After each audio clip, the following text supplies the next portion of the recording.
a question today.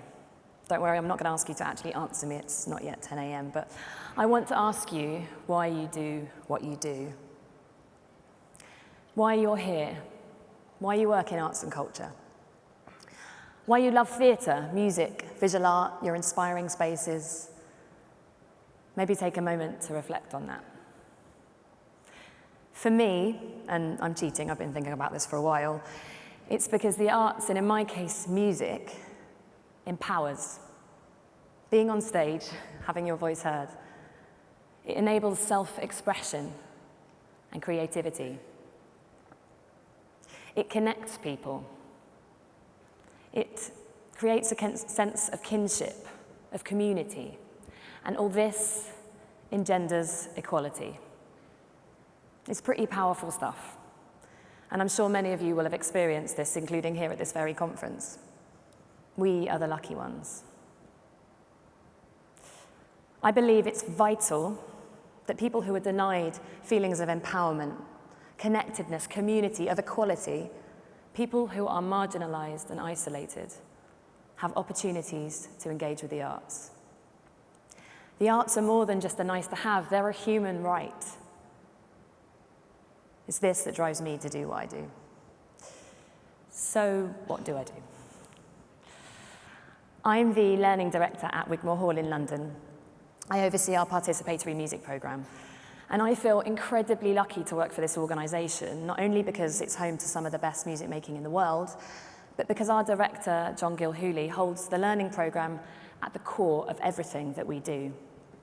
To quote him, everything is learning.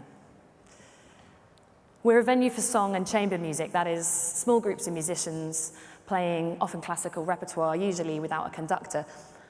But for us in the learning department, we think about chamber music in a conceptual sense.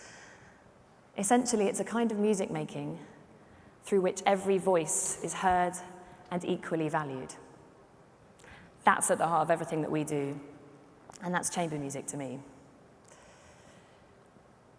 So, because this kind of creative music making empowers, connects, engenders equality, we work in partnership with health and social care organisations to engage some of those people who are often denied those experiences. Children in hospital, young people with autism spectrum conditions, women and children who have experienced domestic violence, people who have experienced homelessness, and people living with dementia through our programme, Music for Life. Now, it's interesting, given the title of this series of talks, that I'm talking about a programme that was founded in 1993, but to this day, it remains innovative. While its values remain unchanged, it's evolved a huge amount, and I'll talk a bit about how. I had the pleasure of talking with its founder, Linda Rose, recently, and it was truly inspiring to hear about the programme's beginnings. This programme, which today encompasses a range of activity for people at all stages of dementia, through 160 events a year, 10 strands of different activity, as well as national and international training programmes with other organisations. This was all first born because Linda wondered, what if? In this case, what if I bring together my experience working with older people in social care settings and conservatoire music students? It was uncharted territory, but Linda saw the huge potential in working creatively with older people. And it was a risk. The conservatoire and social care cultures were two very different beasts.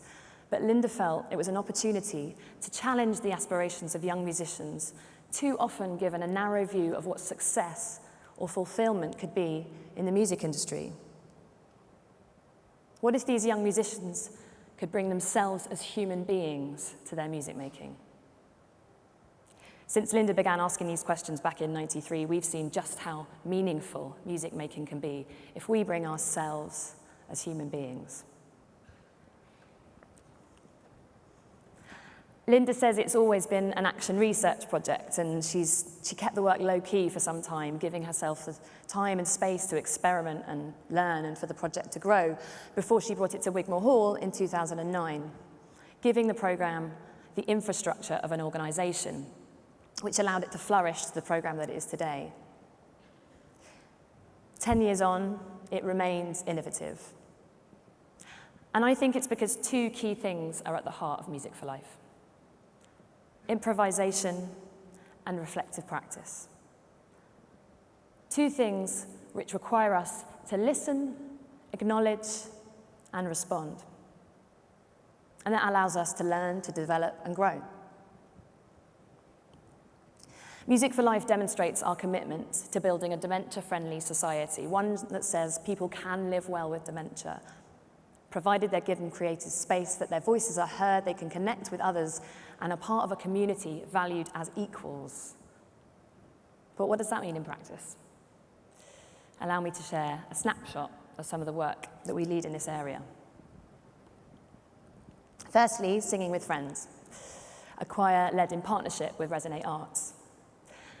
This is a choir for families living with dementia, started because of an identified need in ongoing, regular activity for people with dementia who are still living at home. We wanted to create something which enabled families to come together and take part as equals. And singing is a really good way to do this. It's incredibly accessible, particularly as our team leads songs by ear, and no prior singing experience is required. And singing isn't the only way that people can contribute. The team welcomes every individual's contribution, be it humming, whistling, gestures. So every Tuesday morning, the choir gathers at Wigmore Hall, and it is a truly joyous occasion. And the sound they make is amazing. We're pretty proud of them. They've performed at Buckingham Palace, no less. But the really special thing about this group is its sense of community. And not just within the group, but also at Wigmore Hall too. John and other members of staff see them around the building, they get to know them, they come to their rehearsals and their performances. They're a really important part of the Wigmore Hall community. Music for Life in residential care settings. We lead music with people living with dementia and their care staff. Using improvisation enables each moment to be valued and celebrated. It validates the creative voices and individual choices of people in the here and now. It gives status to their voices. And this isn't always easy when we're working with people who may be nonverbal or have limited mobility. But our musicians are incredibly skilled and experienced in listening, acknowledging, and responding to every contribution, be it words, melody, rhythm, eye contact. And this is so powerful because it's often a connection that participants aren't able to make in other contexts, which makes this work vital. The sense of equality in these circles is astounding. Each individual, musician, person living with dementia, care staff member, is treated as an equal in that space. It's pure chamber music. This work aims to improve quality of life for people living with dementia, but also the quality of their care, through working with care staff to develop their sense of relationship-centered care. They get the chance to get to know the residents and to connect with them in a really powerful way.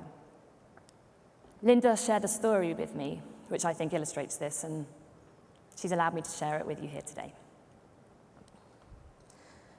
Some years ago, a man called Sidney was taking part in one of our projects. Now, Sidney, who didn't have much language, in a session began tapping on his wheelchair. And one of the musicians responded and mirrored his rhythm and developed the idea. And another musician approached Sidney and knelt before him. And she said, "More, Sidney, more, Sidney." And Sidney gave more, and what he gave inspired this incredible piece between Sidney and the musicians. And all who witnessed it were mesmerized at what had happened. And after the session, Linda was reflecting on what had happened, what had changed when he responded to that musician who knelt before him. And she realized what he had heard. Morse. He had heard Morse. And so Linda approached Sidney and asked him, "Morse?" And Sidney said yes. And then Sidney drew a line across his chest with his forefinger and said, "Med." Linda replied, "Medals?" And Sidney said yes. Now, a key element that follows each session is space for the project team to reflect on what's happened. And The team couldn't believe what Linda had recounted, so they asked his wife. And she told them that he had been in World War II aboard a ship off the coast of Italy, and his job was to search for mines. And indeed, he had been awarded many medals for his bravery. Now, the staff's understanding and knowledge of this changed how they perceived Sidney, and it transformed their care for him. As you may have gathered, equality is one of the core values at Wigmore Hall Learning, and Music for Life was really inspirational in developing this. We saw the equality inherent in this kind of music making, and it impacted on our whole learning programme. Cut to about 4 years ago, we were confident we were engendering this kind of equality in the music making that we led, but we weren't sure whether we were doing it at every level of our practice. Were we doing it at a strategic level? We weren't sure, so we tried something.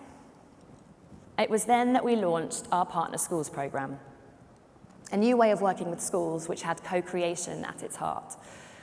Together with schools and their local music education hubs, groups of organisations who are responsible for local music provision, we lead whole school music programmes which respond to the specific needs and aims of that school and that area through a 3-year partnership.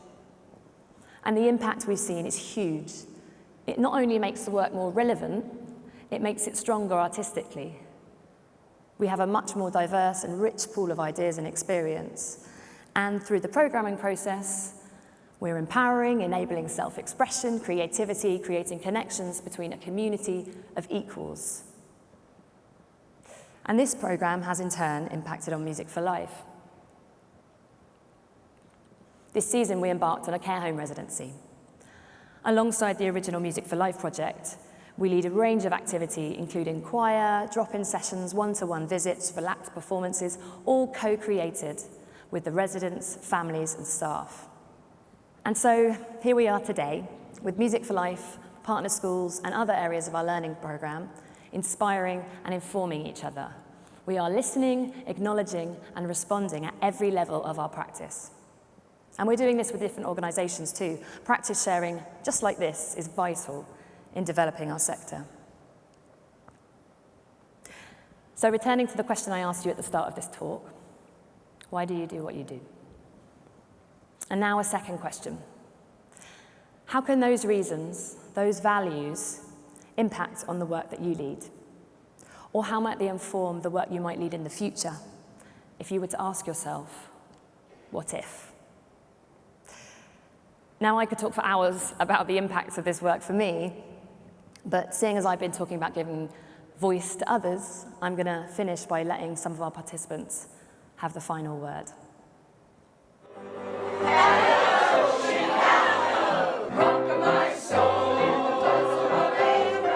I think it's done Derek a lot of good.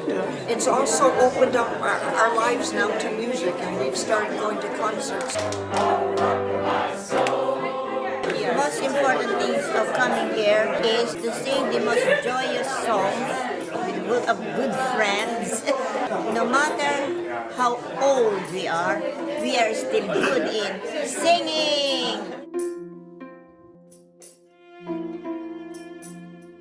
I think my best experience was just a duet with one man. And so we made a piece which lasted about a minute, and it just felt complete and good. It has actually, broadened my understanding of the emotions of the residents. Thank you. It's a pleasure to be here.